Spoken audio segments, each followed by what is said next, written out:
контексте проблемы сохранения национальной идентичности крымских татар стоит, конечно же, вопрос сохранения и популяризации крымско-татарского танца, как народно-сценического танца.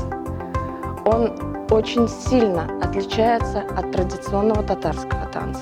Популяризацией крымско-татарской хореографии в 20-е и 30-е годы занимался этнограф, певец, музыкант Аркадий Кончевский.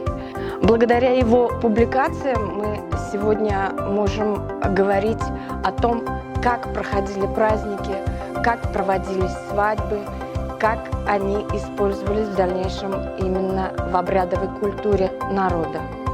На сегодняшний день крымско-татарский танец, он приближен больше к Кавказу, к Азербайджану, нежели к традиционной татарской танцевальной культуре.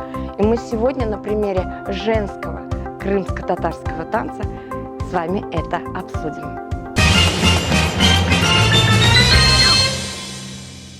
Основным, конечно, является плавающий ход девушки, где мы недвижимым корпусом двигаемся по пространству, при этом выполняя разного рода движения кистей.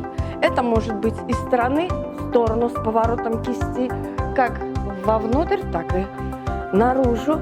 Это может быть поворот кисти, с работой ног в повороте. И также обратно. Главным инструментом в танце крымско-татарской девушки являются ее кисти. Мы их закладываем на поясе запястьями. И отсюда же используем все народно-сценические позиции, вторую и первую, для использования в хореографии кистей. Это могут быть удары браслетами с запястьем, браслетами с запястьем, еще раз сюда. И, конечно же, присутствие корпуса работы верха девушки.